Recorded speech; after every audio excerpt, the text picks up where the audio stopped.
mursalin Sayyidina Muhammadin wa ala alihi wa sahbihi ajma'in. Amma ba'du. Kepada yang terhormat pemateri pada pengajian hari ini Dr. Arif Alamsyah, kepada yang terhormat moderator pada pengajian sore hari ini Dr. Satrio Wibowo SPA Konsultan MSI, dan kepada seluruh undangan dan hadirin sekalian. Kami ucapkan terima kasih atas kesediaannya datang untuk mengisi pengajian rutin PPDS ini dan berkumpul bersama di acara yang insya Allah penuh barokah dan manfaat ini. Pertama-tama, marilah kita panjatkan puja dan puji syukur kehadirat Allah Subhanahu wa Ta'ala atas berkat dan rahmat, taufik dan hidayahnya, kita semua masih diberikan kesehatan dan juga nikmat kesempatan, sehingga kita semua masih dapat berkumpul di tempat ini, di acara ini yang insya Allah penuh barokah. Salawat serta salam tetap tercurah limpahkan kepada junjungan kita Nabi besar Muhammad SAW yang telah membawa agama Islam sebagai agama yang diridhoi oleh Allah Subhanahu wa Ta'ala, yang kita ikuti dan pegang erat hingga akhir zaman. Acara selanjutnya adalah pembacaan ayat suci Al-Quran yang akan dibacakan oleh saudara kita.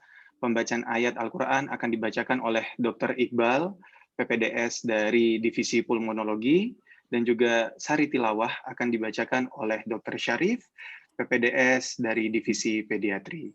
Kepada tempat dan waktu kami persilahkan.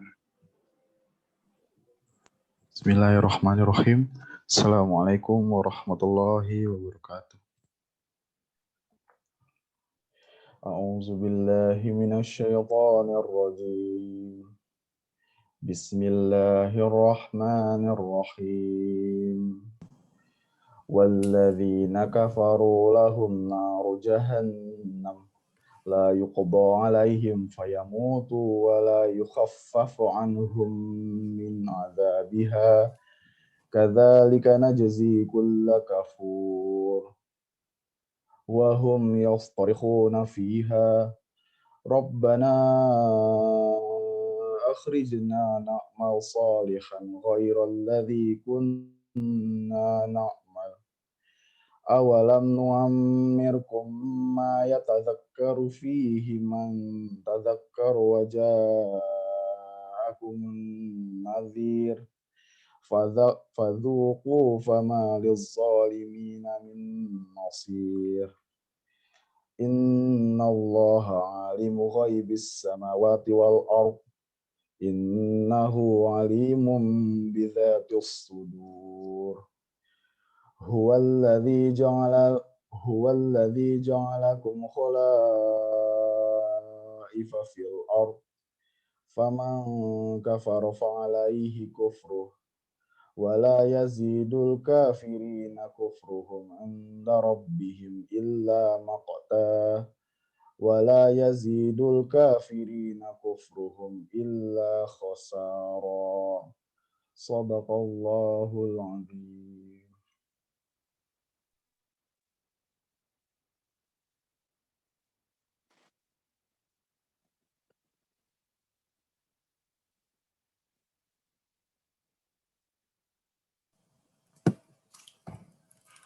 Dengan menyebut nama Allah yang Maha Pengasih lagi Maha Penyayang.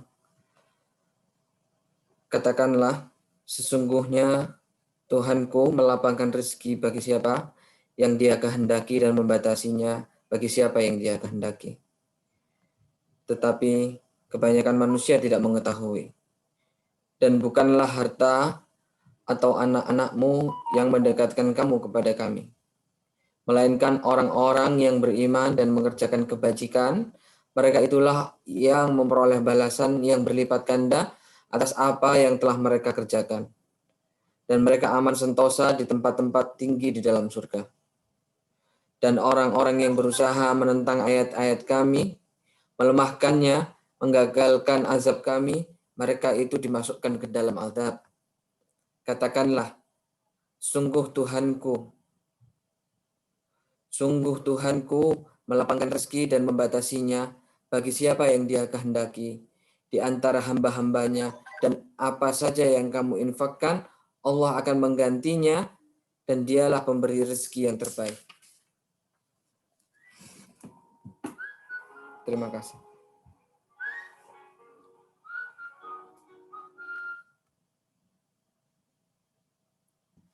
Terima kasih kepada Dr. Iqbal dari PPDS dari Departemen Pulmonologi, dan juga pembacaan sari tilawah dari Dr. Syarif dari Departemen Pediatri. Semoga yang telah membacakan ayat suci Al-Quran ini dan juga yang telah mendengarkan ayat suci Al-Quran ini, insya Allah kita semua di sini mendapatkan pahala dan syafaat dari Allah Subhanahu wa Ta'ala. Amin, amin ya Rabbal Alamin. Berikutnya menginjak ke acara inti, yaitu tausiah yang akan disampaikan oleh Dr. Arif Alamsyah, yang akan dimoderatori oleh Dr. Satrio Wibowo, spesialis anak konsultan MSI. Kepada Dr. Satrio, waktu dan tempat kami persilahkan. Terima kasih Dr. Alvan Fatoni ya. Assalamualaikum warahmatullahi wabarakatuh. Innal hamdalillah nahmaduhu wa nasta'inuhu wa nastaghfiruh wa na'udzu billahi min syururi anfusina wa min sayyiati a'malina may yahdihillahu fala mudilla lahu wa may yudlil fala hadiya lahu. Asyhadu an la ilaha illallah wahdahu la syarika lah wa asyhadu anna Muhammadan abduhu wa rasuluhu la nabiyya ba'da. Para hadirin pengajian pada sore hari ini yang insya Allah dirahmati oleh Allah, berbahagia sekali kita semua dapat berkumpul dalam kajian online ini yang diadakan oleh Lembaga Kajian Islam Rumah Sakit Saiful Anwar Malang, Fakultas Kedokteran Universitas Brawijaya, dan Masjid Ibnu Sina. Marilah pertama-tama kita panjatkan rasa syukur kita kehadirat Allah Subhanahu wa Ta'ala atas limpahan nikmat dan rahmat yang telah Allah karuniakan kepada kita, terutama nikmat iman dan Islam. Dan semoga nikmat iman dan Islam ini dapat kita rawat, kita jaga, kita pertahankan hingga waktunya kita pulang ke kampung akhirat nanti. Dan semoga salawat dan salam senantiasa tercurahkan kepada junjungan kita, Nabi Muhammad SAW beserta keluarganya, beserta para sahabatnya, serta orang-orang yang menjaga keimanan dan keislamannya hingga hari akhir. Sebelum kami mengundang moderator, perkenankan kami untuk menyapa. Terima kasih kepada para guru-guru kami yang telah hadir. Kami tampak di sini ada Prof. Kholis, Dr. Setio, Bapak Dekan, Dr. Wisnu Barlianto, juga para senior yang lain, juga kepada seluruh teman sejawat, senior, dan juga para PPDS, dokter-dokter yang berada di lingkungan Rumah Sakit Saiful Anwar dan Fakultas Kedokteran Universitas Brawijaya Malang. Selanjutnya akan kami sampaikan sedikit mengenai biodata atau kurikulum vitae dari pembicara kita, Ustadz Dr. Haji Arif Alamsyah Nasution, Magister Administrasi Rumah Sakit. Beliau adalah staf pengajar di Fakultas Kedokteran Universitas Brawijaya Malang, Departemen Ilmu Kesehatan Masyarakat. Namun beliau ini juga terkenal sebagai Indonesian Motivator atau trainer ya, motivator trainer Indonesia, salah satu yang terbaik, putra terbaik Fakultas Kedokteran yang kita miliki, yang sudah banyak sekali menorehkan prestasi yang nasional ya, dan juga beliau juga salah satu penulis ya. Saya kira sudah banyak karya-karya beliau, namun yang paling monumental adalah The Way to Happiness ya. Ini adalah salah satu buku yang mungkin bisa menjadi salah satu rujukan para hadirin sekalian, para peserta kajian ya. Dan luar biasa ya, kesuksesan adalah seni mendapatkan apa yang Anda inginkan, sedangkan kebahagiaan adalah seni untuk mencintai apapun yang telah kita dapatkan. Ini selalu saya ingat-ingat ini. kalimat ini luar biasa sekali. Nah, mungkin di kesempatan sore hari ini, beliau akan berbagi dengan kita, membawakan the power of giving. Saya yakin the power of giving ini juga salah satu penyebab kita atau jalan kita meraih kebahagiaan. Nah, demikian mungkin pembuka dari saya menyampaikan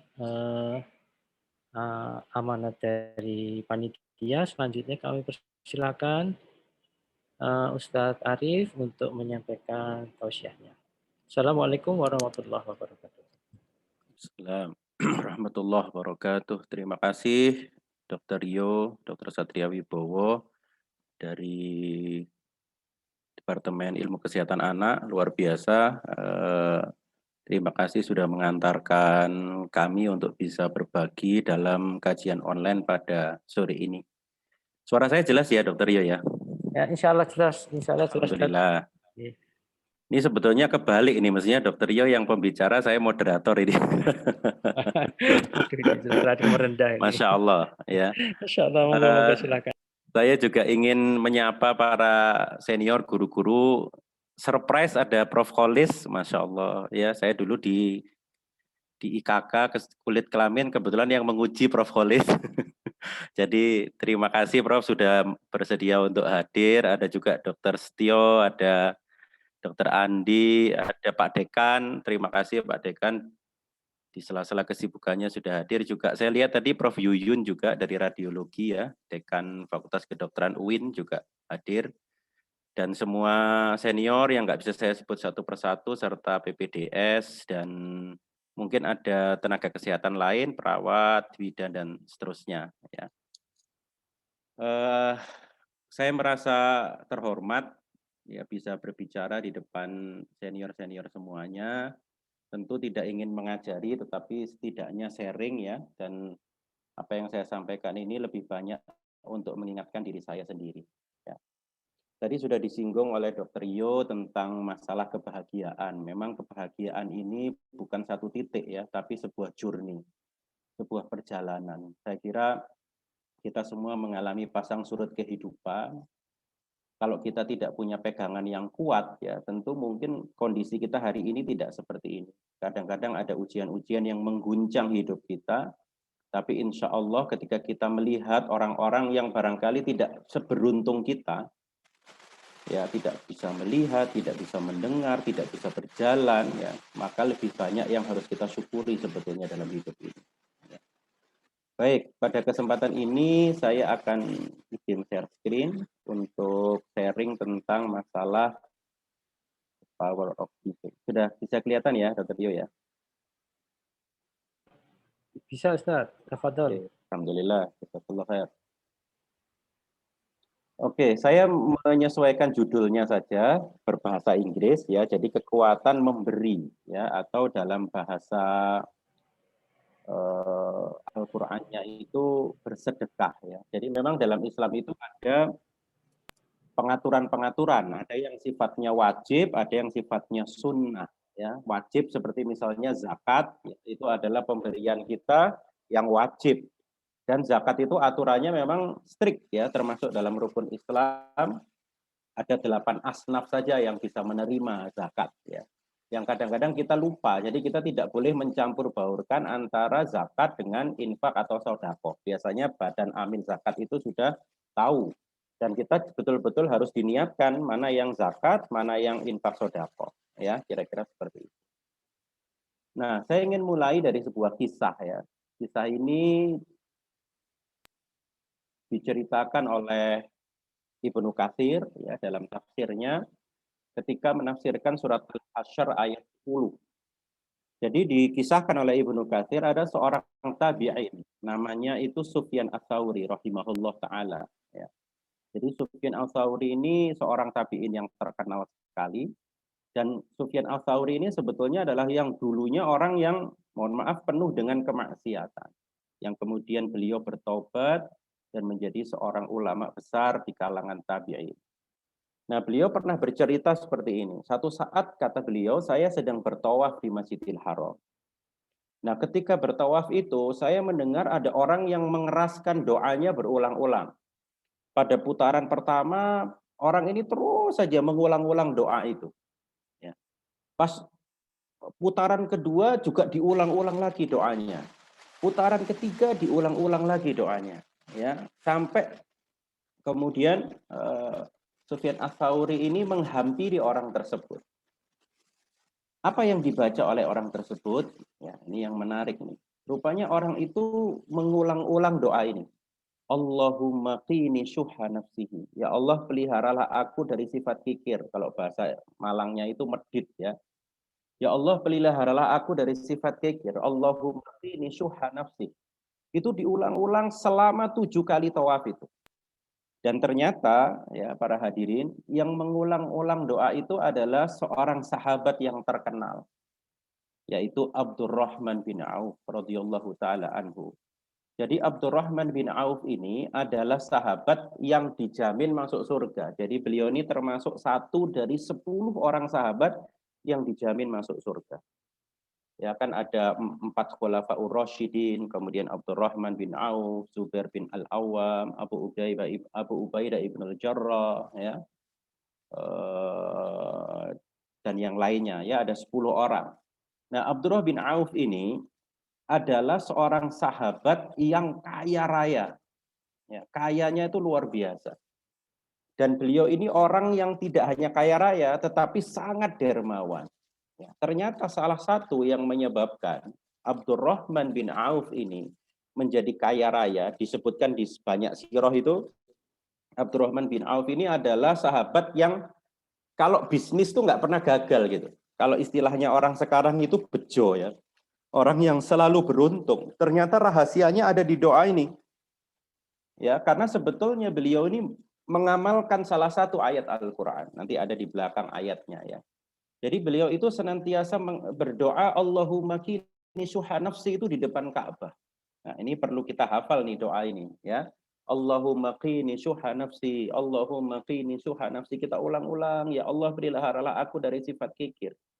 Peliharalah aku dari sifat medit gitu. Ya.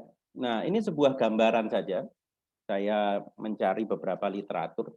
Jadi dalam sejarah Islam itu ada peperangan yang sangat sulit ya para hadirin semuanya. Peperangan itu adalah perang Tabuk. Perang Tabuk ini peperangan yang sangat sulit karena pada saat itu ya boleh dibilang hartanya kaum muslimin itu terkuras ya. Banyak juga kegagalan dalam panen-panennya kaum muslimin. Nah, pada saat sulit seperti itu, Abdurrahman bin Auf itu menyumbang sebanyak 200 uqiyah emas. Jadi pada zaman dulu itu disebut dengan uqiyah emas. Itu tadi saya coba hitung tuh, ya kira-kira itu jatuhnya sekitar 3,5 M. Jadi pada saat perang Tabuk yang sangat sulit seperti itu, Abdurrahman bin Auf itu menyumbang 3,5 miliar. Itu luar biasa, ya. Dan pada saat beliau wafat, ya, beliau tuh mewasiatkan 50.000 dinar untuk infak fisabilillah. Nah, itu kalau dirupiahkan zaman sekarang kira-kira ya, itu jumlahnya infaknya pada saat meninggal itu Abdurrahman bin Auf itu sekitar 116 miliar 875 juta. Jadi bisa dibayangkan ya. Bagaimana para sahabat ridwanullah alaihim jami'an, orang-orang yang memang diridhoi Allah Subhanahu wa taala. Salah satunya Abdurrahman bin Auf ini orang-orang yang sangat dermawan.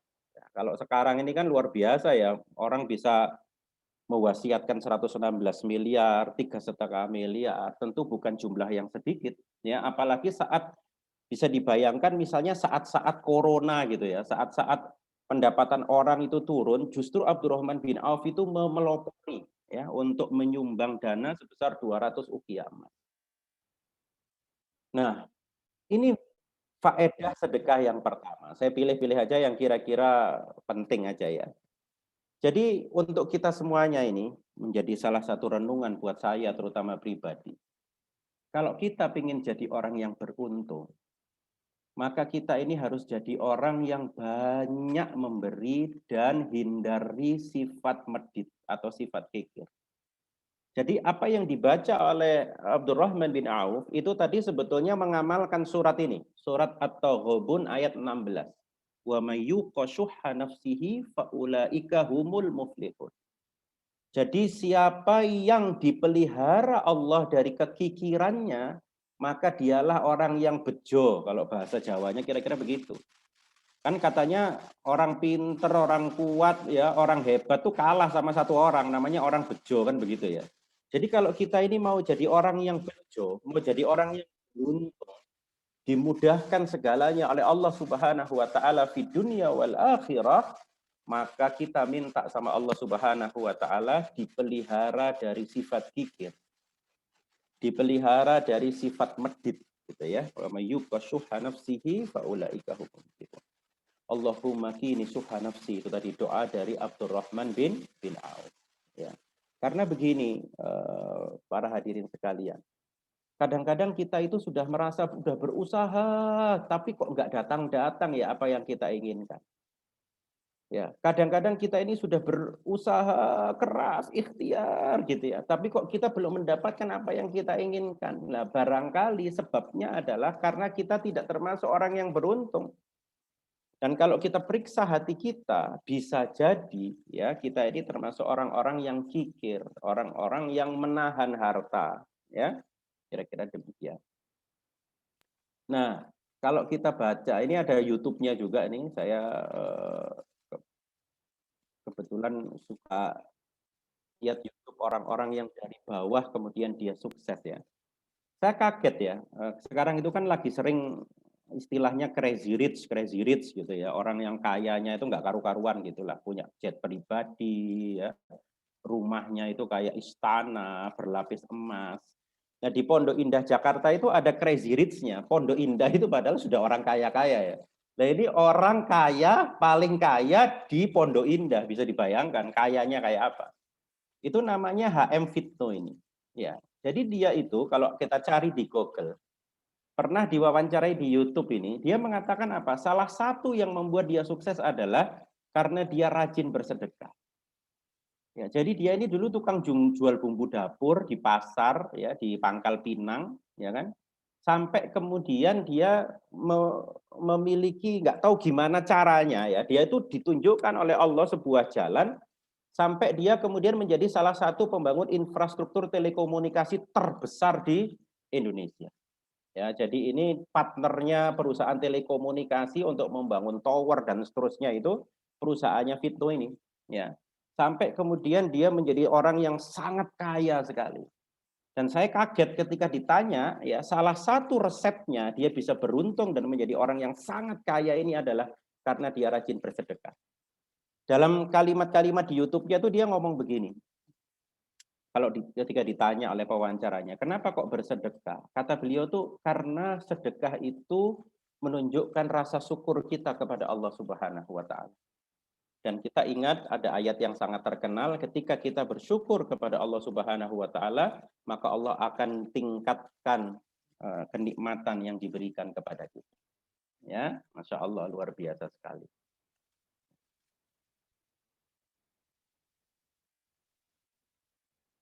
Halo, Dad? Suara saya masih jelas? Masih ya? Silakan.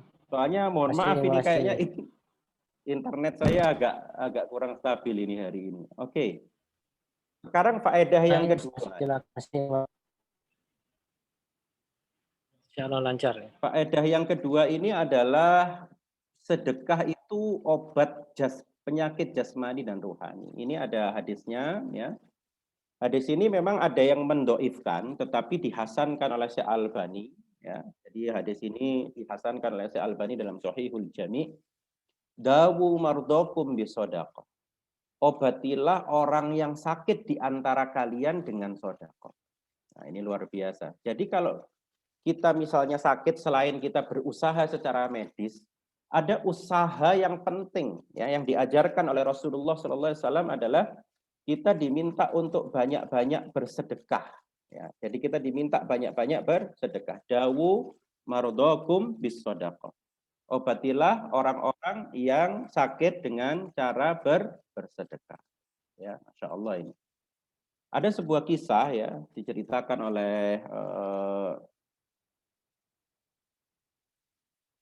Abdullah bin Mubarak ya. Beliau ini seorang alim, orang salafus soleh yang sangat terkenal juga. Abdullah bin Mubarak itu pernah ditanya oleh seseorang yang kebetulan beliau ini sakit di lututnya sudah lama, sudah ke tabib tuh tidak sembuh-sembuh. Kemudian Abdullah bin Mubarak, ini tentu ilham dari Allah Subhanahu wa taala berdasarkan hadis ini, meminta kepada orang ini untuk membuat sebuah sumur, ya, kemudian air dari sumur itu disedekahkan. Ya. Jadi dia minta kepada orang ini yang tidak sembuh-sembuh ini untuk bisa membuat sebuah sumur, kemudian airnya disedekahkan. Dan ternyata setelah dia melakukan apa yang diinginkan atau disarankan oleh Abdullah ibnul Mubarak ini, ternyata subhanallah, sakit lututnya kemudian disembuhkan oleh Allah Subhanahu wa taala.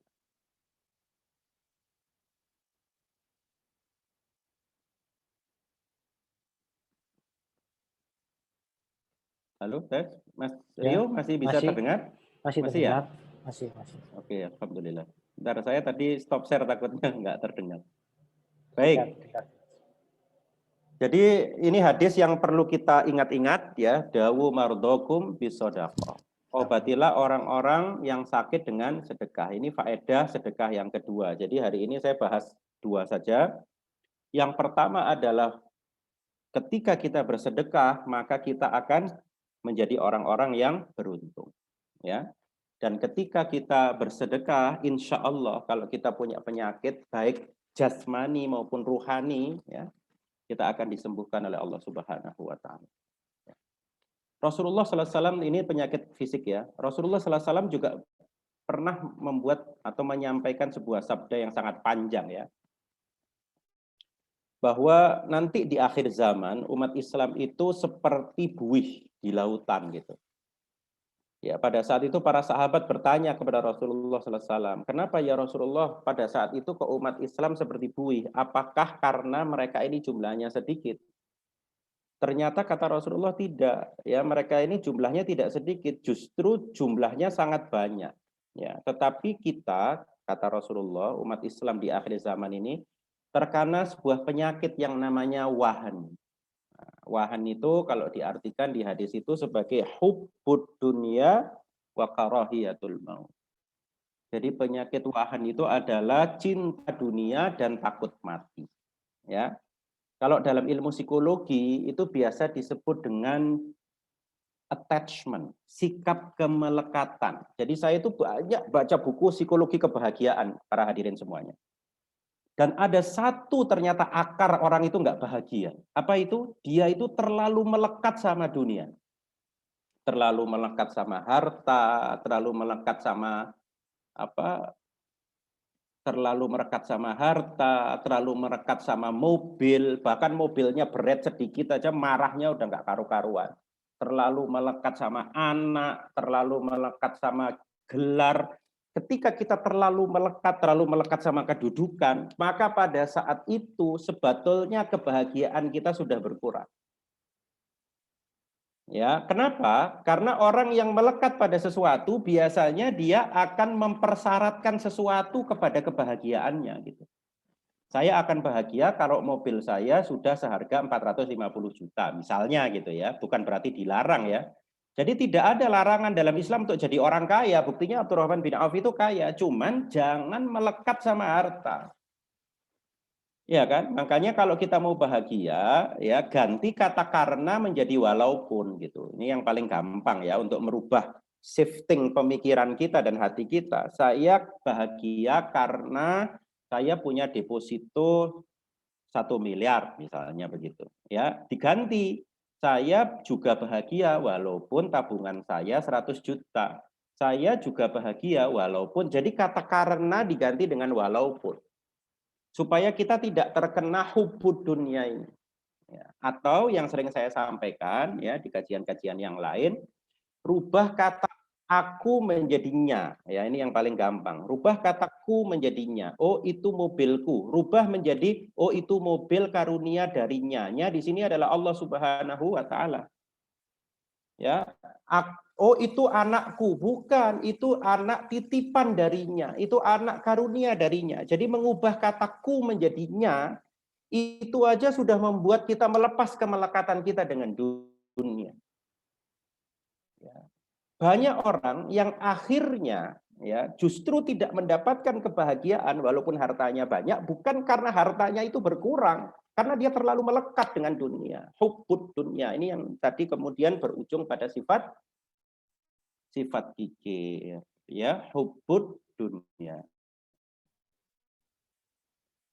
Sifat kemelekatan. Di sini ada seorang psikiater ya dari Austria, namanya Viktor Frankl, ini terkenal ini psikiater ini. Beliau mengatakan begini, sifat kemelekatan yang berlebihan pada simbol-simbol kemakmuran itu justru akan menimbulkan kehampaan hidup. Ya, bahkan beliau cerita begini, buku saya ini buku Man's Search for Meaning, ini buku mega bestseller, itu ada tulisannya ya. Dicetak 12 juta kopi. Anda bisa bayangkan ya, Bapak Ibu bisa bayangkan. Buku dicetak 12 juta kopi itu banyaknya kayak apa itu? 12 juta kopi. Di Indonesia ini aja mungkin yang termasuk banyak itu seperti buku Laskar Pelangi, bukunya ESQ Pak Ari Ginanjar, itu kira-kira sekitar 2,5 juta kopi aja. Ya, sedangkan buku Viktor Frankl ini dicetak 12 juta kopi. Nah, ternyata beliau ini membuat sebuah pendahuluan dalam bukunya ini ya. Walaupun beliau ini bukan orang muslim ya, beliau mengatakan begini, buku yang sukses ini adalah buku yang sama sekali tidak saya niatkan untuk sukses. Ya, jadi buku yang tidak saya niatkan untuk sukses. Buku yang hanya mengeluarkan isi hati saya. Kenapa sih kok para psikiater, para psikolog itu tidak ada yang mau membahas permasalahan-permasalahan yang sifatnya meaning atau spiritual, ya. Ternyata justru buku yang tidak diniatkan untuk sukses ini, ya, justru menjadi buku yang sangat sukses. Jadi Masya Allah. Ya. Jadi setelah kajian ini, para hadirin semuanya, tantangan kita termasuk saya adalah bagaimana kita melepas kemelekatan kita dengan dunia ini. Salah satunya dengan memberi. Ya, contohnya ketika kita memegang sebuah barang ya, kalau kita melekat tuh kan kalau bahasa Jawanya nyeketem gitu ya. Bagaimana supaya kita itu tidak tegang nyeketem barang itu? Salah satu caranya ya memang dilepaskan. Ya, dengan cara diberikan kepada orang lain. Ya, kira-kira demikian. Masih terdengar ya, Dr. Rio? Mohon maaf. Masih jelas terdengar. Alhamdulillah, terima kasih. Nah, ini menarik nih, para hadirin semuanya. Saya menggabungkan antara Al-Quran hadis dengan psikologi ya, supaya kita wawasannya lebih luas, musaqqaful fikr ya. Di Amerika itu ada seorang clinical professor dari UC San Francisco ya. Jadi California itu kan macam-macam, ada yang di Los Angeles, ada yang di San Francisco ya. Di negara bagian California itu UC-nya macam-macam gitu. Ini kebetulan yang ada di San Francisco. Nah, Dean Ornish ini terkenal sekali. Beliau ini seperti Dr. Oz lah kalau di TV itu ya. Jadi dokter yang banyak meneliti tentang wellness ya, bukan hanya health tapi wellness. Jadi kesehatan paripurna gitu. Nah, beliau tuh satu saat di sebuah konferensi internasional ya pernah membuat sebuah pertanyaan. Menurut Anda semua, apa sih sebetulnya bedanya ya? Apa sih sebetulnya bedanya illness dengan wellness gitu ya? Apa sebetulnya yang menjadi penyebab orang itu sakit dan apa yang menjadi penyebab orang itu wellness? Ya, ditanya tuh semua hadirin dan ternyata jawabannya macam-macam. Walaupun menurut beliau jawabannya itu simple ya. Jadi beliau tuh ternyata di slide-nya tuh cuma ngelingkari begini. Para hadirin semuanya, dilingkari I-nya sama we-nya. Ya, jadi orang tuh kalau mau sehat, dia itu tidak boleh egois. Dia tidak boleh hanya memikirkan dirinya sendiri. Ya, sebaliknya kalau kita mau sakit, ya, maka kita diminta untuk egois. Nah, ya. Jadi kalau kita mau sakit efektif itu jadilah orang yang egois, kira-kira begitu, ya. Tapi kalau kita mau sehat secara efektif, maka jadilah orang yang jangan hanya mikirkan diri sendiri. Ya, makanya ketika Rasulullah SAW itu berhijrah dari Mekah ke Madinah, maka perintah dua awalnya itu apa? Afsus salam wa at'imut ta'am. Jadi orang yang baru hijrah itu loh, ya baru hijrah itu kan capek, harta bendanya kurang, tapi justru sama Rasulullah itu disuruh menebarkan salam dan memberi makan orang. Jadi jangan mikirin dirimu sendiri, ya pikirin orang lain gitu. Masya Allah ini. Ya, jadi ini senada dengan apa yang disampaikan oleh Rasulullah tadi. Dawu mardokum bisodaqoh, ya. Jadi obati sakit dengan sedekah, itu sabda Rasulullah SAW.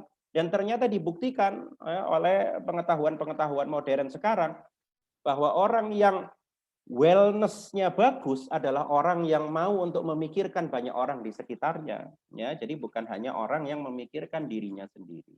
Ya, ini Masya Allah ini. Saya agak terkaget-kaget juga melihat penjelasan ini di salah satu buku yang saya baca itu ya.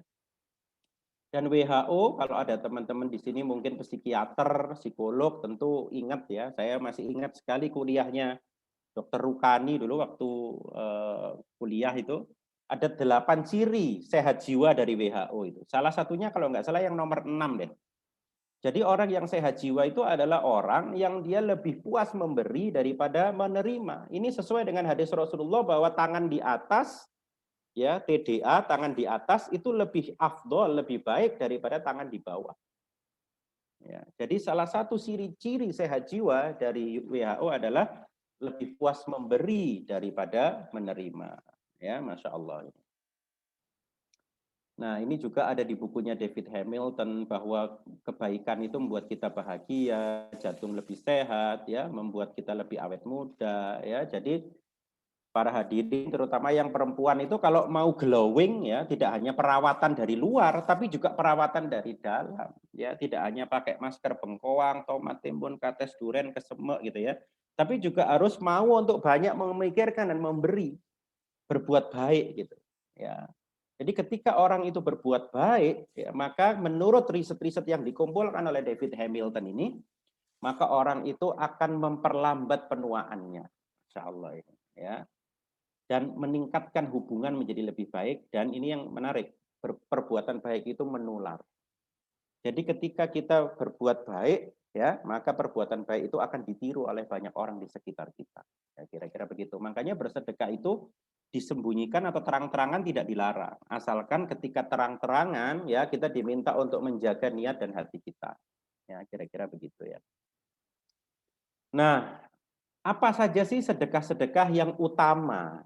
Ini sebetulnya banyak, cuman saya mungkin memilih sekitar 3 kalau nggak salah ya, atau 4 ya dalam kajian sore yang singkat ini. Apa yang termasuk pemberian-pemberian atau sedekah-sedekah yang utama menurut Al-Quran was Sunnah Rasulullah Shallallahu Alaihi Wasallam? Yang pertama, ya, sedekah yang utama itu adalah sedekah dikala kita waktunya itu sempit, alias kita itu nggak punya gitu. Jadi ketika kita merasa nggak punya, pendapatan kita menurun, ya, pada saat itu justru kita diminta untuk bersedekah. Dari Abu Hurairah dan Abdullah bin Hubshi al-Khathami, ya, bahwa Nabi SAW itu pernah ditanya, ya Rasulullah, sedekah apa sih yang paling afdol? Jawaban Rasulullah itu jahdul mukil. Ya, ini terkenal hadis ini. Jahdul mukil itu adalah dermawannya atau sedekahnya orang yang serba kekurangan. Ada tukang beca, ya, seperti cerita di Jawa Tengah itu. Di Jawa Tengah ini kisah nyata ya. Saya pernah membaca di salah satu web itu. Jadi di Jawa Tengah itu, di sebuah desa itu ada orang yang sangat kaya raya, kebetulan medit, ya. Nah, ketika dia sakit lama, dia itu dijenguk oleh tetangga-tetangganya. Nah, ada satu tetangganya itu seorang tukang becak, Bapak Ibu. Dia itu masih ngamplopi uang sebanyak 20.000 untuk ngasih tetangganya yang kaya ini. Sampai orang yang kaya ini nangis, kemudian dia simpen sampai sekarang amplop dan uang itu sebagai pengingat buat dirinya bahwa orang yang hidupnya berserba kekurangan, seorang tukang becak ketika menjenguk saya yang kaya raya, dia masih menitipkan amplop dengan uang 20.000. Jahdul mukil, ya. Sedekah dari orang yang serba kekurangan. Nah, terus bagaimana dong ketika kita misalnya tidak serba kekurangan bahkan surplus. Nah, ternyata yang dimaksud sedekah di waktu yang sempit itu bukan hanya sedekahnya orang miskin, ya, tapi juga sedekahnya orang kaya yang takut miskin. Nah, coba para hadirin pernah nggak, misalnya saat COVID ini, Ada rasa takut, aduh nanti pendapatanku sebulan berkurang nggak ya? Yang biasanya mungkin 50-100 juta, kira-kira berkurang jadi 20-30 juta nggak? Cukup nggak ya? Nanti untuk bayar ini cukup nggak? Untuk bayar ini cukup nggak? Nah, ketika kita punya perasaan-perasaan takut seperti itu, ini ada hadisnya soalnya, maka justru pada saat itulah sedekah kita itu menjadi sangat afdol.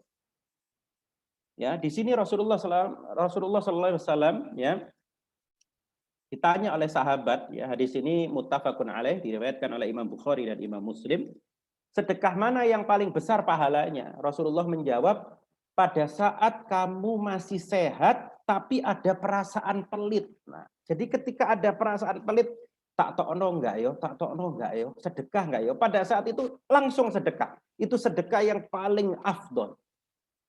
Ya, atau saat kamu takut menjadi fakir. Ya, atau saat kamu berangan-angan menjadi kaya, kira-kira begitu. Ya, jadi 3 ini.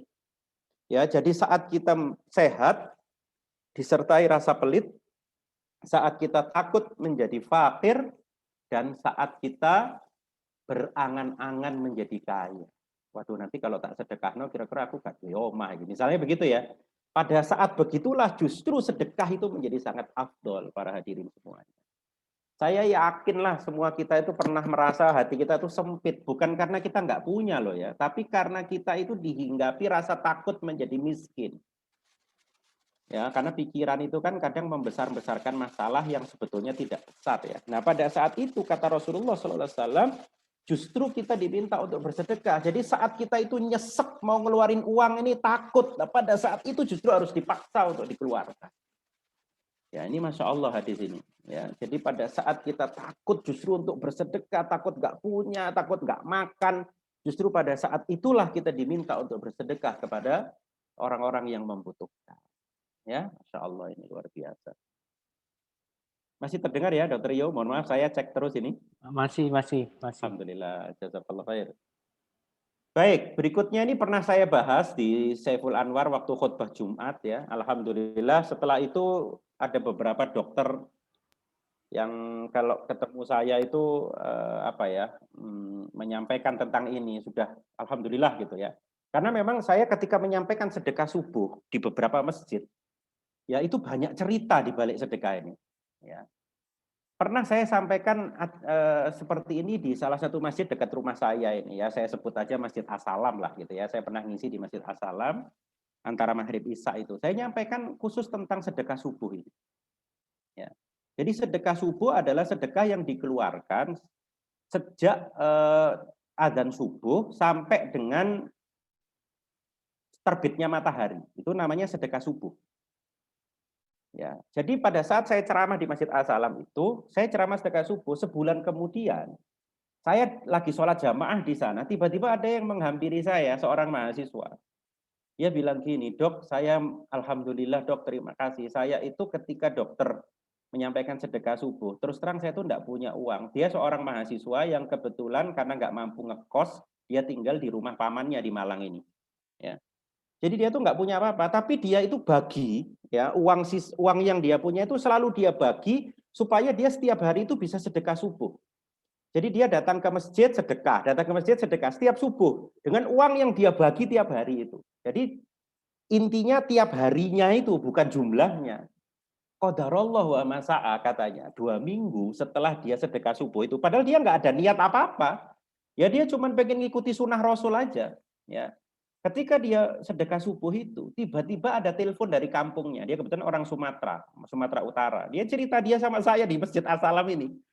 Ya, jadi saya itu tiba-tiba ditelepon dari kampung, ada saudara saya meminta saya untuk mencarikan semacam jas gitu untuk mahasiswa di sana.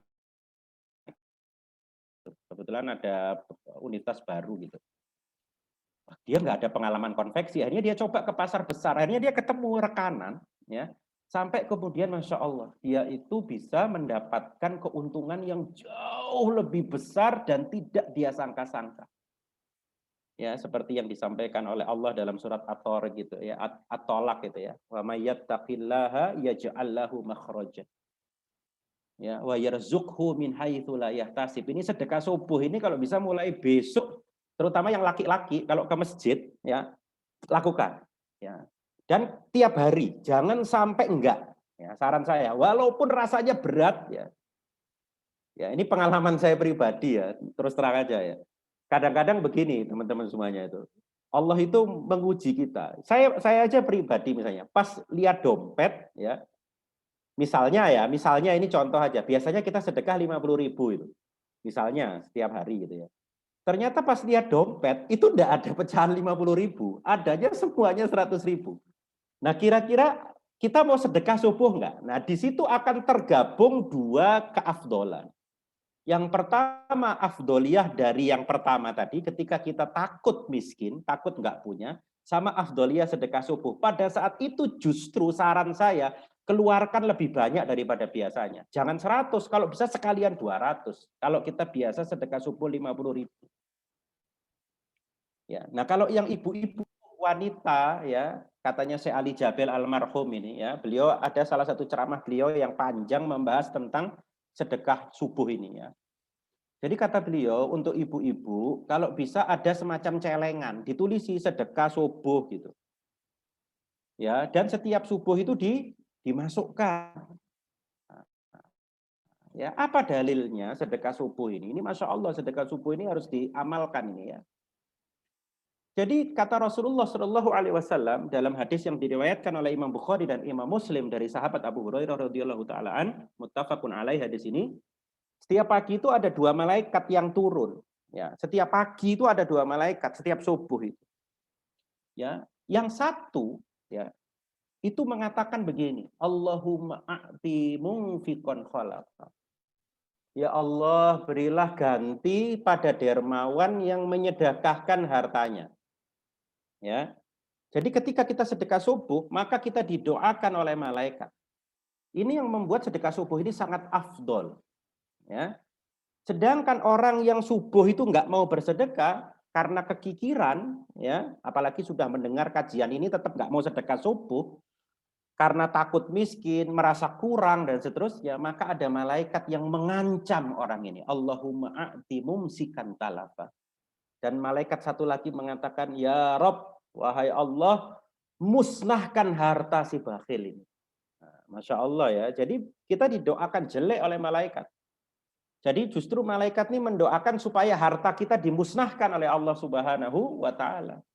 Oleh karena itu saran saya ya terutama yang kita sekarang ini barangkali ingin mengamalkan ya. Karena ilmu itu kan untuk diamalkan supaya berbuah ya, untuk mengamalkan sunnah Rasulullah.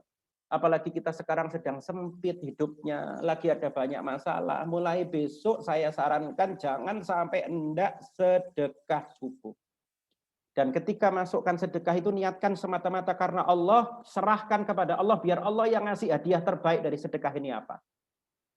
Ya, dan pada saat itu dengan penuh keyakinan yang mantap, maka yakinilah pada saat itu malaikat akan mendoakan kita, Allahumma a'ti munfiqan khalafa. Ya Allah, berilah ganti rugi bagi dermawan yang menyedekahkan hartanya. Ya, mudah-mudahan kita termasuk orang-orang yang bisa mengamalkan sedekah subuh ini mulai besok ya. Dan mudah-mudahan atas sedekah itu Allah Subhanahu wa Ta'ala akan memberikan banyak sekali kemudahan kepada hidup kita dan keberuntungan kepada hidup kita. Ya, sebagaimana ayat tadi wa may yuqa syuha nafsihi fa ulaika humul muflihun. Ya. Masih jelas ya, Dr. Yo ya? Masih. Alhamdulillah. Oke. Yang ketiga, sedekah yang afdol itu apa? Dikatakan oleh hadis Rasulullah SAW ini ya, yaitu sedekah setelah maksiat. Nah, ini Masya Allah ini.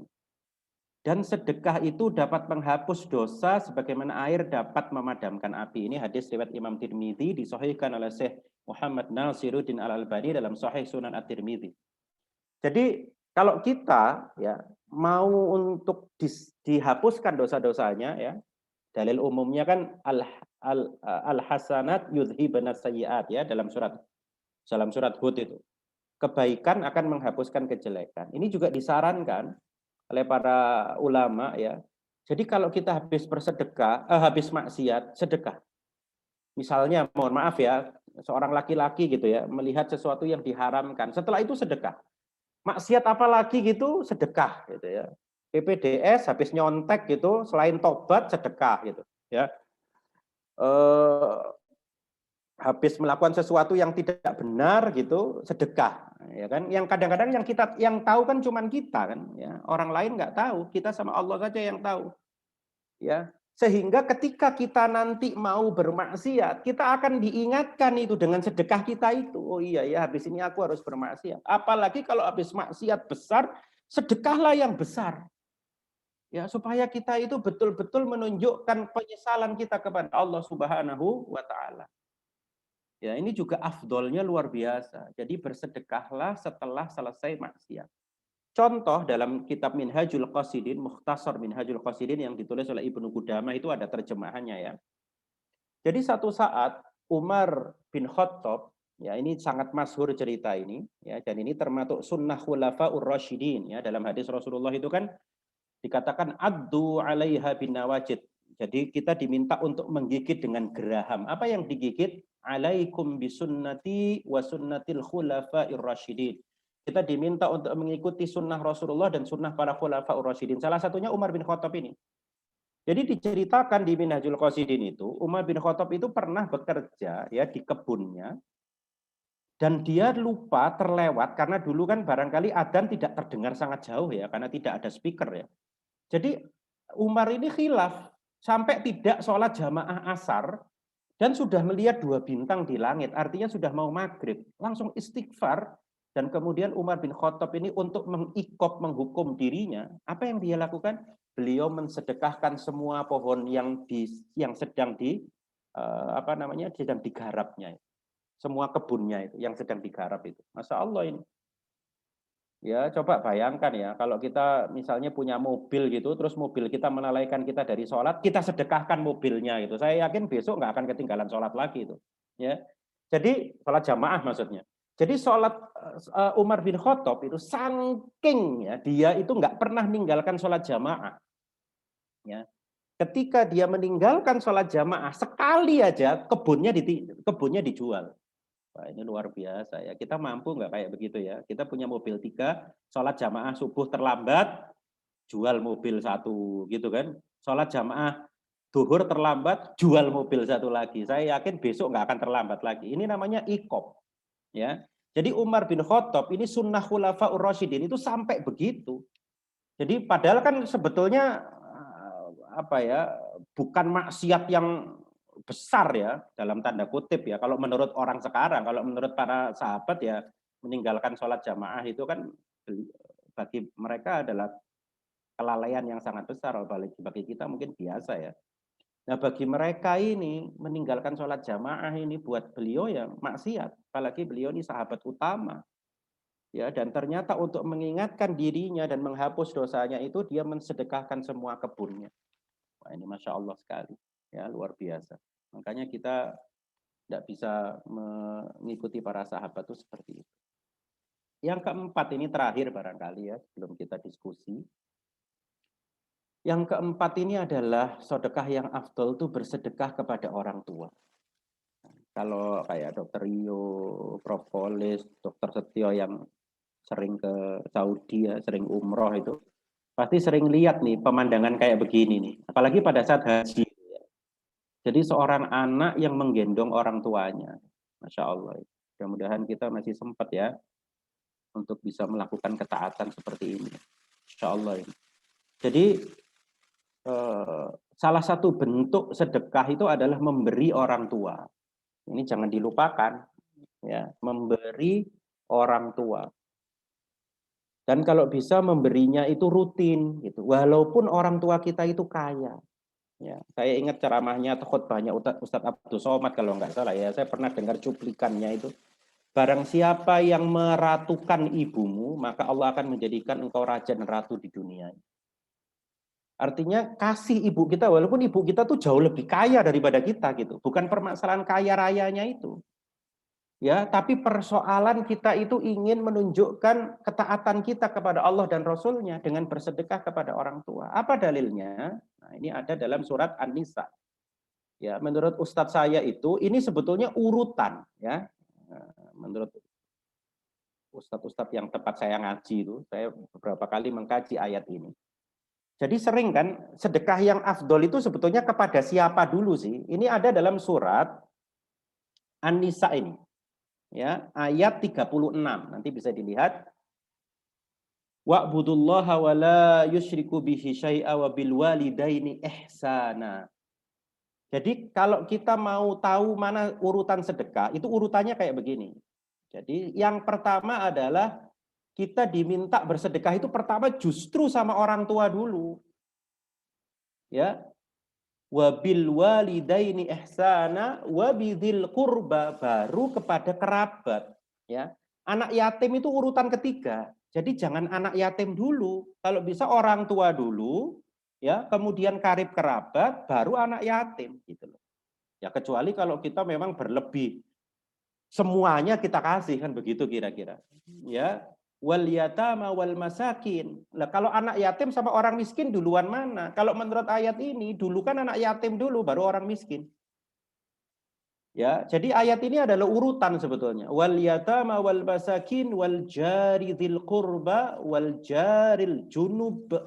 Baru tetangga yang dekat, baru tetangga yang jauh, baru teman sejawat, teman SMA, teman sesama profesi, baru Ibnu Sabil. Ibnu Sabil itu kayak mahasiswa lagi belajar kedokteran, terus dia nggak punya uang, kehabisan bekal, terus kita kasih sedekah. Nah, itu namanya Ibnu Sabil. Orang yang sedang dalam perjalanan dakwah, dia kehabisan bekal, ya, kita kasih beasiswa, itu Ibnu Sabil. Ya. Jadi kalau melihat ayat ini, sedekah itu pertama justru kepada orang tua, itu urutannya ya. Kemudian kepada karib kerabat, saudara kandung terutama. Jadi kalau kita misalnya punya saudara kandung ya, saudara kandung kita nggak punya, setelah kita ngasih orang tua Idul Fitri itu kasih saudara kandung kita atau anak-anak mereka. Ya, jadi saudara kandung dulu, habis itu baru anak yatim, baru orang miskin, ya. Baru tetangga dekat, baru tetangga jauh, baru teman sejawat, baru Ibnu Sabil. Masya Allah ini. Ya, jadi sebetulnya sudah diatur oleh Allah Subhanahu wa taala siapa-siapa dulu yang kita harus bantu ya ketika kita memiliki kelebihan harta di dunia ini. Ya, kira-kira begitu. Nah, untuk menutup saya ingin menyetelkan sebuah film ya. Bisa kelihatan ya, Dr. Yo ya, filmnya ya? Bisa. Oke, insya Allah. Silakan dilihat, ini bagus sekali film ini.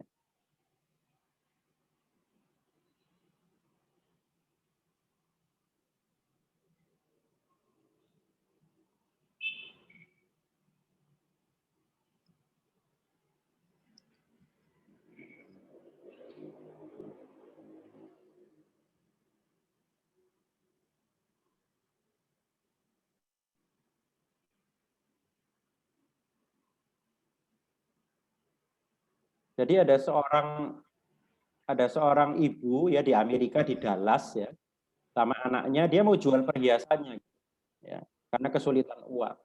Nah, yang melayani ini seorang Muslim dari Suriah ya, jadi dia ini imigran dari Suriah membuka toko emas di Dallas.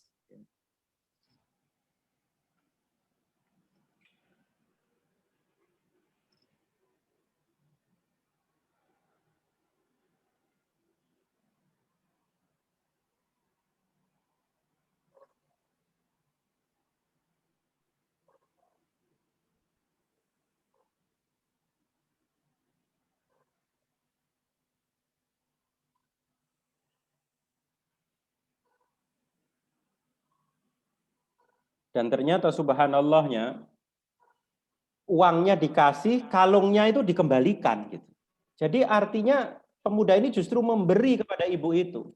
Tidak menjual, tidak membeli ya, tapi memberi ya. Jadi L sama R, tidak membeli tapi memberi. Nah, ini Masya Allah ini. Dikembalikan lagi, sampai nangis itu anaknya sama ibunya itu. Masya Allah ini. Ini terekam oleh CCTV. Ya. Jaga ibumu baik-baik. Iya, dia menjaga ibunya dengan baik. Masya Allah ini. Ini tokonya udah mau tutup. Masya Allah.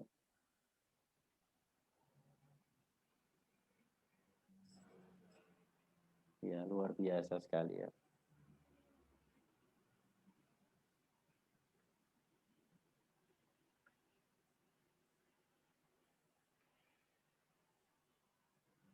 Oke, Masya Allah.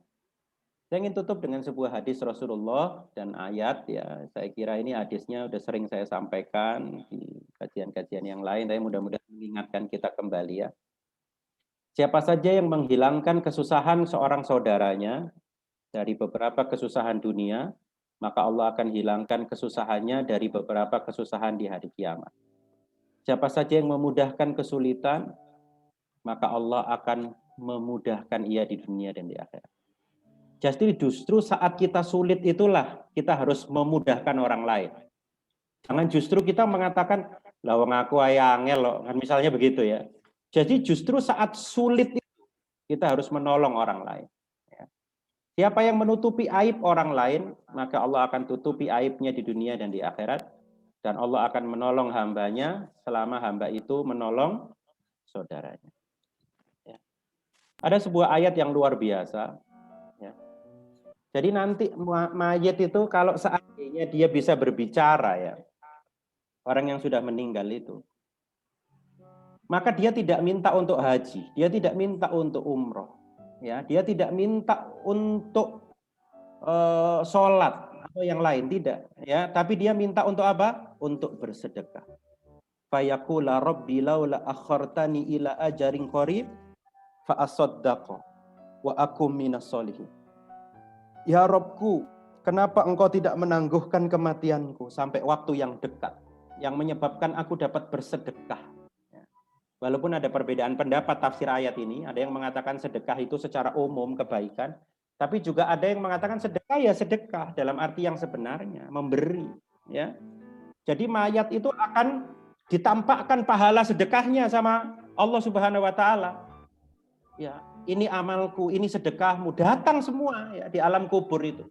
Makanya kemudian mayat itu mengatakan, fayaqula rabbi laula akhartani ila ajalin qarib. Ya Allah, seandainya engkau tangguhkan usiaku sesaat aja, mungkin aku akan sedekahkan hartaku, mungkin aku akan sedekahkan mobilku, mungkin aku akan sedekahkan kebunku gitu. Karena dia tahu di alam kubur itu pahala-pahala sedekahnya itu ternyata menjadikan dijadikan Allah bentuk-bentuk yang indah di matanya. Ya, mudah-mudahan tidak termasuk orang-orang yang menyesal, ya, dan mudah-mudahan kita termasuk orang-orang yang beruntung.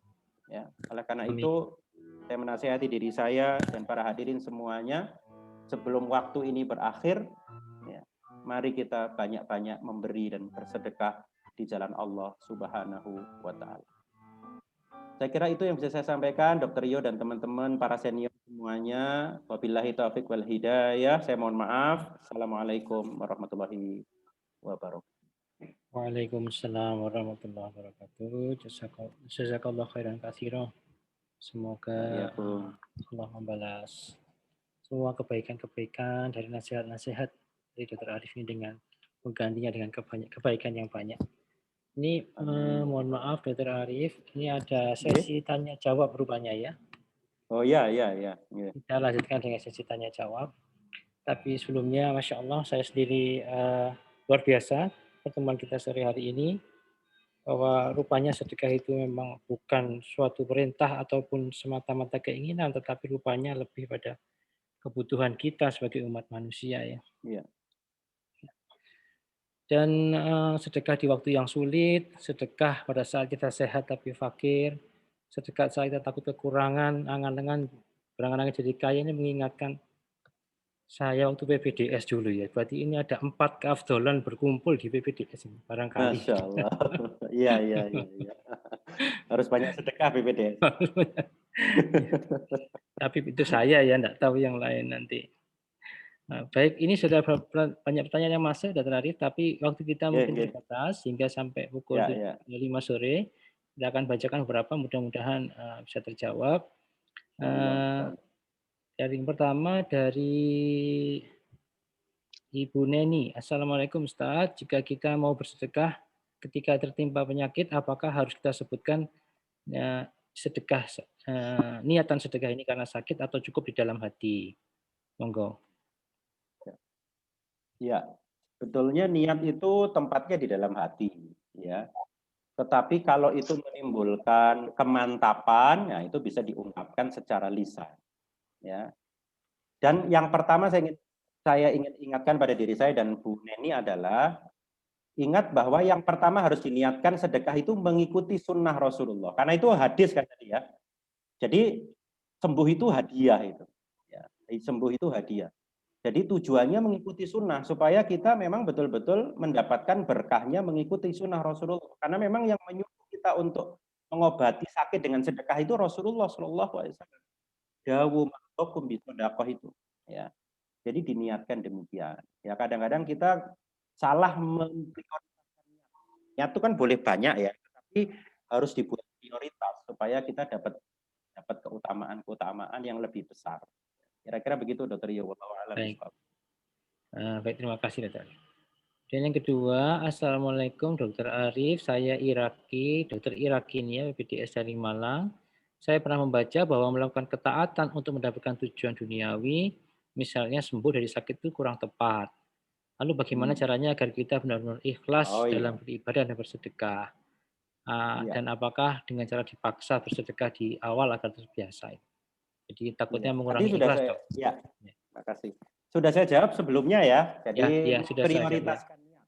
Ya, sudah terjawab. Jadi memang yang utama adalah mengikuti sunnah Rasulullah. Karena itu adalah sunnah Rasul. Jadi kita harus niatnya mengikuti sunnah Rasulullah dulu. Yang lain-lain, nah itu mengikuti. Sama kayak kita makan kurma ya. Makan kurma supaya kuat, kan begitu ya. Itu kan nggak salah juga. Tetapi salah dalam memprioritaskan. Harusnya kita makan kurma itu karena ada perintah dari Rasulullah Shallallahu Alaihi Wasallam. Karena hadis tadi itu, alaikum bisunnati wa sunnatul khulafa'ir rasyidin al-mahdiyyin abdu 'alaiha bin nawajid. Ikutilah sunnahku dan sunnah khulafa'ur rasyidin dan gigitlah dengan gigi-gigi geraham kalian. Dengan begitu kita selamat dari niat-niat yang kurang tepat ya. Wallahu a'lam bishawab. Kemudian yang ketiga sebenarnya juga sudah terjawab dari Ibu Nurbaiti Damani. Assalamualaikum Ustaz, jika kita bersedekah atas nama orang tua kita yang sudah tiada, apakah kita sebutkan namanya atau dalam hati saja? Tadi sebetulnya sudah disebutkan ya. Aspeknya dalam hati, tapi ya, untuk mantapnya ya boleh disebutkan. Boleh disebutkan. Ya. Kemudian sama Dr. Rio jawabannya. Ya. Kemudian dari Daning, Assalamualaikum Ustaz, saya Daning dari Lawang. Terkait sedekah itu lebih baik pada orang terdekat atau lebih baik lewat yayasan atau lembaga amil zakat? Karena kadang lebih nyaman lewat lembaga. Monggo Dr. Arif. Sepertinya tadi sudah ada jawabannya, tapi monggo dijelaskan kembali. Iya. Ini sebetulnya diserahkan pada individu masing-masing. Ya, jadi kalau saya pribadi itu saya bagi-bagi, Bu. Jadi ada yang lewat lembaga, ada yang secara pribadi saya serahkan. Contoh ya, mohon maaf ini bukan untuk riak ya. Bisa dicoba. Jadi kadang-kadang Jumat itu saya itu tidak langsung sodako, Dr. Rio, tapi saya belikan nasi. Jadi misalnya saya punya uang sekian ratus gitu, saya belikan nasi sendiri, saya bagi sendiri itu mulai ba'da subuh itu. Ya, itu nanti ada perasaan tertentu yang tidak bisa diungkapkan ketika kita melihat orang itu tersenyum ya. Jangankan itulah, kita lihat acaranya Mbak Impong aja kadang-kadang kita nangis ya. Lihat acaranya Pak Po Family itu loh, ya kadang-kadang lihat Mbak Impong ngasih orang itu kita kan nangis tuh. Apalagi kalau Anda ngasih sendiri. Jadi sebetulnya kalau saya pribadi bisa dibagi-bagi. Ada yang lewat Masjid Ibnu Sina, ada yang kita serahkan sendiri dengan tangan kita sendiri. Karena tangan kita akan menjadi saksi. Ya, mata kita akan menjadi saksi. Inna sam'a wal basara wal fu'ada kullu ulaika kana anhu mas'ula. Jadi setiap pendengaran, penglihatan, hati itu akan ngomong nanti di hadapan Allah. Ya, dan ada efek kesehatannya juga yang kita tuh hati kita tuh jadi lebih lapang dan lebih bersyukur kepada Allah Subhanahu wa taala. Wallahu a'lam bishawab. Mudah-mudahan bisa ditangkap. Baik, Ustaz Arif. Tapi tadi memang ada urutan-urutan dari ya orang-orang terdekat atau iya, betul. Ada urutan. Kalau kepada orang tua, karib kerabat ya tentu tidak lewat lembaga amil zakat ya. Tapi kalau kepada orang anak yatim atau orang miskin bisa lewat lembaga amil zakat. Betul, Dr. Rio, sama juga di ayat tadi An-Nisa ayat 36. Ya baik.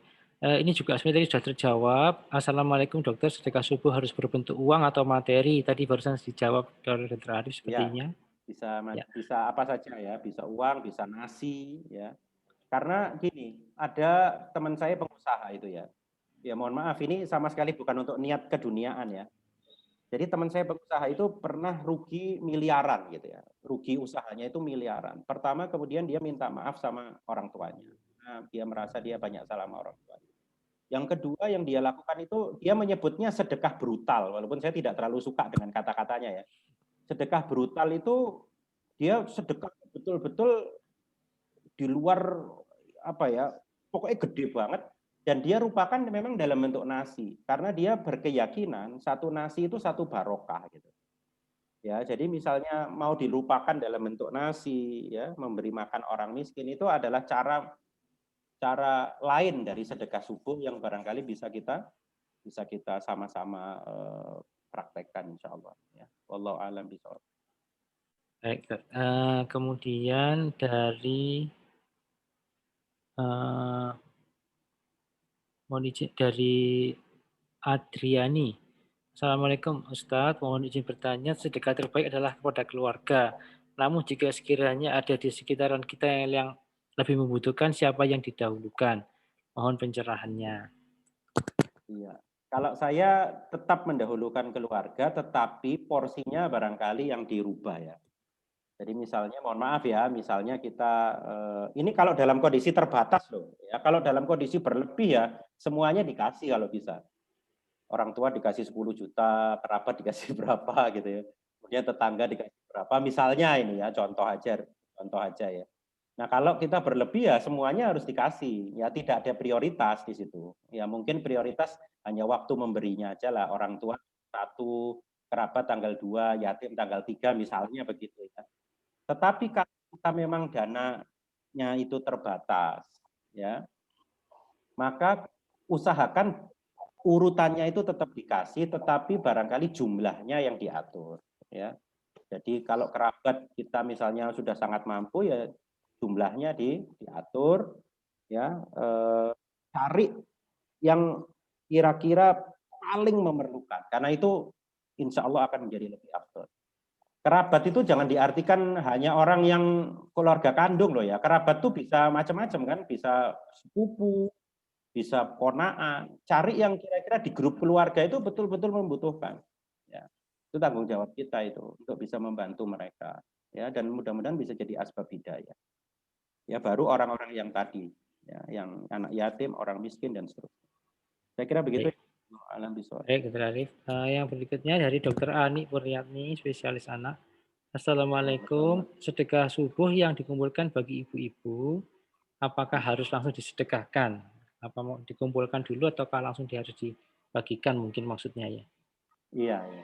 Monggo, Dok. Kalau yang saya dengarkan dari ceramahnya Ustadz itu untuk ibu-ibu ya, itu yang dinilai adalah pada saat memasukkan kencelengnya itu. Jadi pada saat misalnya ada kenceleng khusus di rumah ya, nanti diserahkannya mingguan nggak ada masalah. Tetapi itu dimasukkan dulu pada saat hari itu, hari subuh. Nah itu dianggap sebagai sedekah subuh. Ketika sudah dikumpulkan terus diserahkannya seminggu lagi atau 2 minggu lagi, itu masih tetap masuk dalam sedekah subuh. Itu kira-kira Dr. Ani ya jawaban dari saya. Dari ustadz yang lain sih sebetulnya saya banyak mendengarkan ceramah juga dari ustadz lain. Wallahu a'lam bishawab. Baik, terima kasih. Selanjutnya dari Dr. Nani Setiawati, bagaimana dengan kiriman WA yang ditujukan kita dari berbagai yayasan, yang minta sumbangan sehari bisa 4-5 yayasan. Apakah semua harus diberi, padahal lokasinya beda-beda, ada yang di Malang, ada yang di luar kota, dan apakah bisa kita memberi kepada sebagian yayasan saja, atau yang di Malang dulu, atau di dekat Malang dulu, atau merata? Mohon pencerahan. Ya, kalau menurut ayat tadi ya bisa dimasukkan dalam tetangga ya. Jadi kalau saya sih cenderung ya, kalau kebutuhannya itu mirip ya, kebutuhannya sama dan barangkali mohon maaf kemampuan sedekah kita juga terbatas, saya lebih cenderung yang dekat dulu ya, yang dekat dulu itu yang kita berikan ya, karena sesuai dengan ayat tadi kan tetangga dekat baru tetangga yang jauh ya. Tentu itu banyak afdoliyahnya ya, kita bisa melihat sendiri hasil sedekah kita kalau kita mau datang misalnya ke yayasan itu, ya, karena dekat kan dengan tempat tinggal kita. Ya, seperti itu. Saya kira wallahu alam. Terima kasih Dokter Nani sudah hadir ini. Dokter Ani juga tadi, Masya Allah. Terima kasih Ustaz. Kemudian Dokter Adam, Assalamualaikum Dokter, saya Adam dari Malang. Pada saat ini terdapat beberapa aplikasi untuk sedekah. Bagaimana pendapat dokter bila menyalurkan sedekah lewat aplikasi tersebut, termasuk sedekah rutin? Mohon penjelasan. Ya, wah itu bagus sekali. Saya pikir nggak ada larangan ya. Jadi kita boleh-boleh saja untuk menyalurkan lewat lembaga yang online atau biasa kita sebut juga crowdfunding ya. Jadi seperti kitabisa.com, tangan di atas, macam-macam itu kadang-kadang masuk di sosial media kita ya. Kalau yang sudah terbukti integritasnya, saya pikir nggak ada masalah ya untuk kita bantu. Ya, saya kira semua kita wajib untuk meringankan saudara-saudara kita yang membutuhkan. Ya. Wallahu a'lam. Baik. Terima kasih. Kemudian dari Khadijah izin bertanya, apakah memberi makan binatang piaraan ataupun burung-burung liar itu bisa diniatkan untuk sedekah subuh terhadap sesama makhluk Allah? Oh ya. Ya, insya Allah ya, karena ada hadis yang mencela ya, seorang nenek-nenek yang membiarkan kucingnya kelaparan itu ya. Dan hadis seorang pelacur yang memberi minum anjing itu afdol di mata Allah Subhanahu wa taala.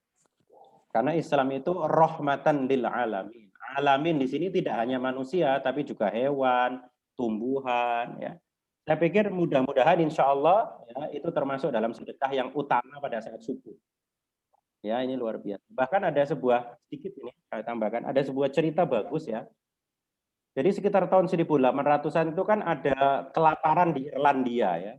Kelaparan yang sangat luar biasa di Irlandia. Itu pada saat itu ya, Ratu Victoria Inggris itu hanya mengirimkan 2.000 pound sterling kalau nggak salah untuk membantu. Sedangkan kekhalifahan Turki Utsmani waktu itu Sultan Abdul Majid I itu mengirimkan 10.000 pound sterling. Sampai kemudian ditegur oleh yang lain-lain, jangan nanti nggak enak sama negara lain, terutama Britania Raya yang pada saat itu Irlandia belum merdeka ya. Sampai kemudian Sultan Abdul Majid itu mengirimkan secara diam-diam ya, kapal yang berisi dengan sembako itu bahan pokok ke Irlandia, dan pada saat itu mendarat di sebuah kota namanya Dregoda ya. Sampai sekarang itu lambangnya sepak bola Dregoda itu bulan sabit seperti lambangnya Turki Utsmani ya, Turki itu ya. Nah, ternyata yang membuat Sultan Abdul Majid I itu sangat kekeh untuk mengirimkan bantuan itu beliau sangat terinspirasi, bahkan kalau nggak salah mimpi dengan hadis Rasulullah seorang wanita yang membiarkan kucing kelaparan itu. Jadi beliau itu terinspirasi dengan hadis itu sampai kemudian kalau kucing kelaparan aja bisa memasukkan orang ke neraka lah, masa saya tidak mengirim bantuan ke Irlandia walaupun agamanya bukan Islam ya. Melihat saudara saya walaupun tidak seagama kelaparan, akhirnya beliau mengirim bantuan. Itu terkenal sekali itu cerita itu ya. Itu saya kira salah satu hikmah ya dari hadis tadi. Wallahu a'lam bishawab. Ya, baik. Terima kasih Dr. Arif. Berikutnya, Assalamualaikum, izin bertanya Dr. Arif, untuk sedekah pada orang tua itu maksudnya orang tua kandung atau termasuk juga mertua? Jazakallah khair. Ya, dua-duanya ya. Jadi kalau kita sudah menikah, orang tua dan mertua itu hampir tidak ada beda sebetulnya ya. Berbeda ketika terutama anak laki-laki ya, itu yang agak sedikit berbeda karena anak laki-laki kan milik ibu ya. Anak perempuan milik suaminya. Nah, kira-kira begitu ya. Jadi kalau Anda anak perempuan, penghasilan Anda itu dari suami dan Anda ingin memberi orang tua Anda ya, kalau tidak ada akad pemberian yang jelas dari suami, sebaiknya izin kepada suami. Ya, sebaiknya seperti itu. Nah, kira-kira begitu. Kalau memberi mertua ya nggak ada masalah, karena kan orang tuanya suami ya. Tetapi memberi pada orang tua kita, karena wanita ini posisinya kan bahwa suami ya. Nah, itu ada beberapa ulama yang meminta untuk izin kepada suaminya. Kecuali suaminya sudah akad, pokoknya tak serahkan kamu, terserah kamu gitu. Nah, ya beda ketika penghasilan itu didapatkan dari kerjanya sendiri. Kan wanita itu walaupun seharusnya jadi tulang rusuk, tapi kan banyak sekarang wanita jadi tulang punggung ya. Ya kan? Jadi wanita itu harusnya tulang rusuk, tapi banyak wanita jadi tulang punggung karena nggak cukup suaminya mungkin ya. Nah, ini maka uangnya perempuan ya uangnya perempuan kalau hasil dari jerih payahnya. Ya maka dia boleh memberikan uang hasil jerih payahnya tanpa izin kepada suaminya. Ya. Wallahu a'lam bishawab. Saya kira begitu Dokter. Baik, Dokter Arif. Nah, selanjutnya dari Adinta Mukhlis. Assalamualaikum, izin bertanya, bagaimana dengan seorang yang bersedekah tapi selalu mengungkit-ungkit sedekahnya? Terima kasih. Nah, ya. Ini saya lupa ayatnya, cuman ada dalam Al-Quran ya. Ini larangan keras ya. Wala tabtilu shadaqatikum bil manni wal adha. Janganlah engkau mengungkit-ungkit sedekahmu dengan cara yang menyakitkan lah, gampangnya begitu. Ya. Termasuk kepada pasangan kita loh ya, jangan mengungkit-ungkit ya, bahaya nanti ya.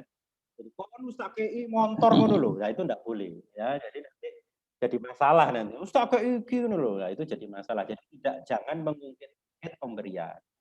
Termasuk ibu kepada anaknya ya. Kemarin saya ngisi parenting di mana gitu, saya lupa ya.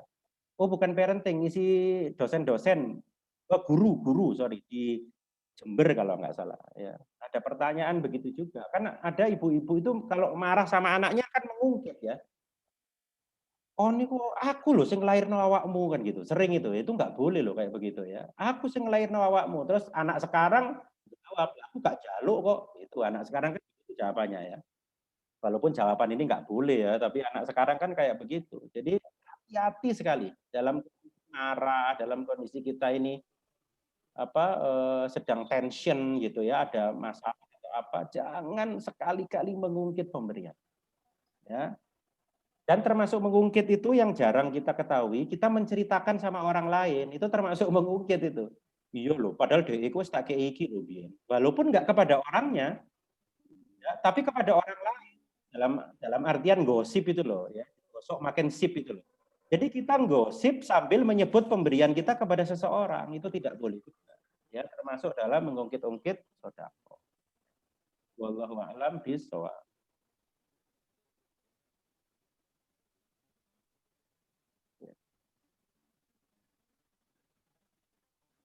Gitu kira-kira Dokter Rio.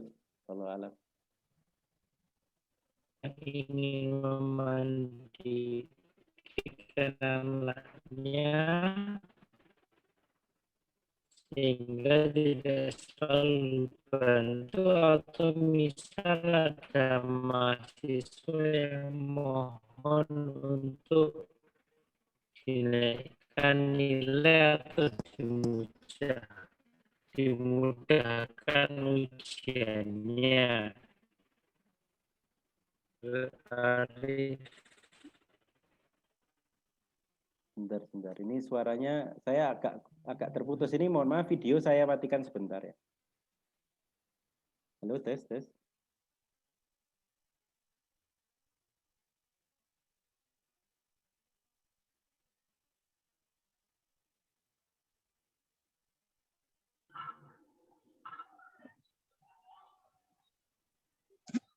Iya.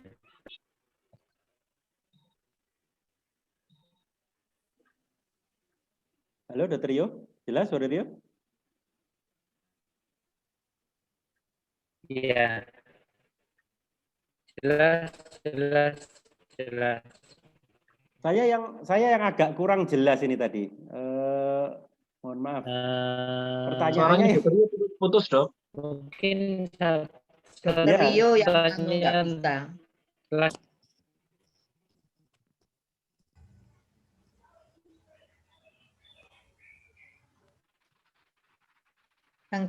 Suaranya Dokter Rio agak putus-putus di saya tadi. Ya, memang semua. Iya. Apa, Dok? Sudah. Oh iya. Apakah sudah terdengar? Ya, lumayan. Apa, Dok? Urusan orang lain Bagaimana jika dalam proses pendidikan, misalnya ada yang mahasiswa yang memohon untuk dinaikkan nilainya atau dimudahkan saat ujian, Dr. Arif. Nah, ini saya agak no comment ini ya. Kalau menurut saya sih Islam mengajarkan kita untuk adil. Saya pikir itu aja jawaban saya ya. Jadi salah satu prinsip dalam Islam adalah keadilan. Jadi jangan sampai seseorang dengan orang lainnya mendapatkan perlakuan yang berbeda dari kita ya. Ya karena keadilan itu menjadi salah satu yang prinsip dalam Islam. Saya kira itu jawaban saya ya. Wallahu a'lam bishawab. Ya. Terima kasih Dr. Arif karena dibatasi waktu. Saya cukupkan, masih banyak pertanyaan di sini. Namun waktunya akan menyimpulkan, saya kira banyak sekali. Hanya saja saya ingin menimbulkan dua hal, bahwasannya dalam penjelasan ini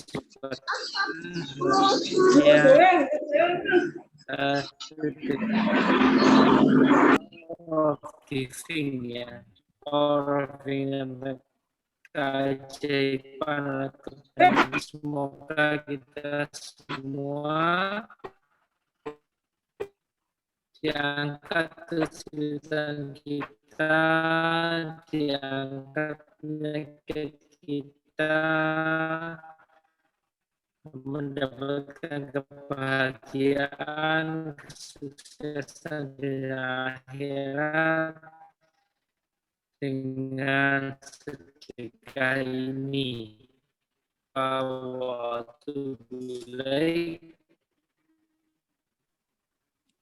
Alhamdulillah, saya kembali. Terima kasih senior semuanya. MC. Matur nuwun Dr. Rio, jazakallahu khair.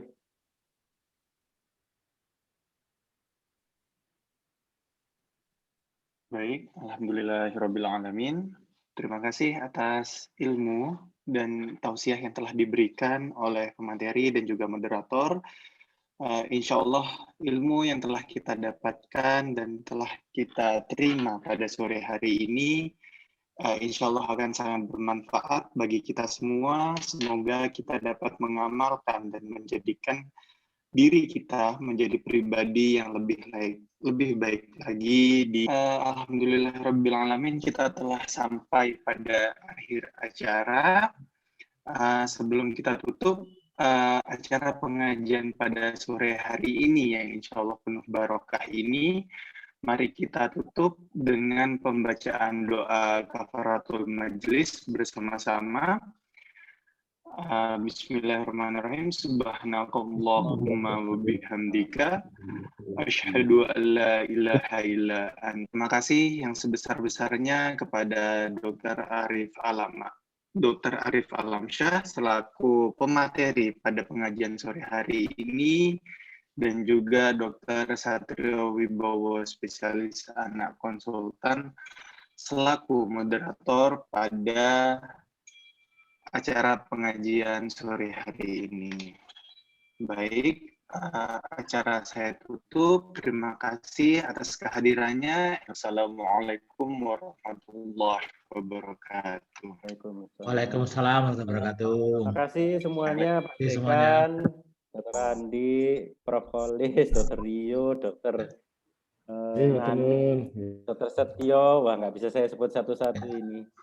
Dr. Ririn, Niuru juga ada, saya lihat. Jazakumullah khair, katsiro semuanya. Terima kasih. Amin.